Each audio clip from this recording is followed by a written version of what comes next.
தற்பொழுது உடனுக்குடன் நிரலையில் புதுச்சேரியில் மின்கட்டண உயர்வை முழுமையாக ரத்து செய்ய கோரி இந்தியா கூட்டணி சார்பில் முழு அடைப்பு போராட்டம் நடைபெற்று வருகிறது. உடனுக்குடன் நிரலையாக பார்த்து வருகிறோம். கூடுதல் விவரங்களோடு செய்தியாளர் சித்தார்த் இணைக்கிறார். வணக்கம் சித்தார்த், இந்த முழு அடைப்பு போராட்டம் குறித்தான கூடுதல் விவரங்களை வழங்கலாம். புதுச்சேரியில் உயர்த்தப்பட்டுள்ள மின்கட்டண உயர்வை முழுவதுமாக ரத்து செய்ய கோரி மின்கட்டணத்தில் உள்ள சர்ச்சார்ஜ்களை நீக்க வேண்டும், மின்துறையை தனியார் மயமாக்க கூடாது, டிஜிட்டல் மின்மீட்டர் திட்டத்தை கைவிட வேண்டும் உள்ளிட்ட பல்வேறு கோரிக்கைகளை வலியுறுத்தி ஆளும் என்ஆர் காங்கிரஸ் பாஜக கூட்டணி அரசை கண்டித்து இந்தியா கூட்டணி கட்சிகள் சார்பில் இன்று காலை முதல் மாலை 6 மணி வரை பந்த் போராட்டம் அறிவிக்கப்பட்டுள்ளது. அதன்படி இந்த பந்த் போராட்டமானது நடைபெற்று வருகிறது. இந்த முழு அடைப்பு காரணமாக பெரும்பாலான அரசு மற்றும் தனியார் பேருந்துகள், ஆட்டோக்கள் இயங்கவில்லை. குறிப்பாக சொல்ல வேண்டும் என்றால் தனியார் பேருந்துகள் புதுச்சேரியில் அதிகப்படியாக இயக்கப்படும் நிலையில் தனியார் பேருந்துகள் முற்றிலுமாக நிறுத்தப்பட்டுள்ளது. ஆனால் அரசு பேருந்துகள் சிறிதளவு இயக்கப்படுகிறது. தமிழக அரசு மற்றும் புதுச்சேரி அரசு பேருந்துகள் இயக்கப்பட்டு வருகிறது. இந்த நிலையில் இந்த மின் கட்டணத்தை உடனடியாக ரத்து செய்ய கோரி பல்வேறு இடங்களில் இந்திய கூட்டணியினர் சாலை மறியல் போராட்டத்தில் ஈடுபட்டு வருகின்றனர்.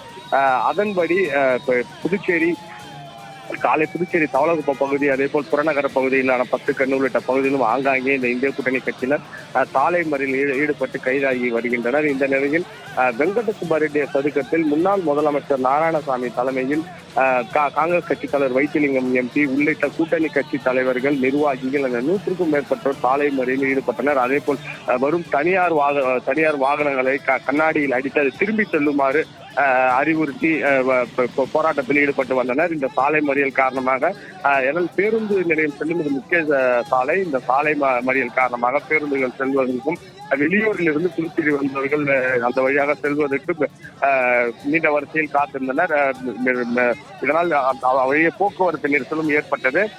இந்த நிலையில் போலீசார் இந்த சாலை மறியலில் ஈடுபட்டவர்களை கலந்து செல்லுமாறு அறிவுறுத்திய நிலையில் அவர் கலந்து செய்ய மறுத்தனர்.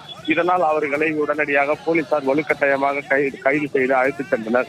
அதே போல் கிராம பகுதியிலிருந்து புதுச்சேரி பேருந்து நிலையம் நோக்கி இந்திரா காந்தி சதுக்கம் தாண்டி வந்த ஒரு பேருந்தின் பின்பக்க கண்ணாடி மீது மர்ம நபர்கள் கல்வீசி தாக்கினர். இதில் பேருந்து கண்ணாடி உடைந்து ஒரு பெண் மீது அந்த கண்ணாடிகள் துகள்கள் பட்டதில் அந்த பெண்ணுக்கு லேசான காயங்கள் ஏற்பட்டது. தொடர்ந்து அவரை சிகிச்சைக்காக மருத்துவமனை அழைத்து சென்ற நிலையில் பேருந்து மீது கல்வீச்ச நபர் யார் என்பது குறித்து உருளையம்பேட்டை போலீசார் தொடர் விசாரணையில் ஈடுபட்டு வருகின்றனர்.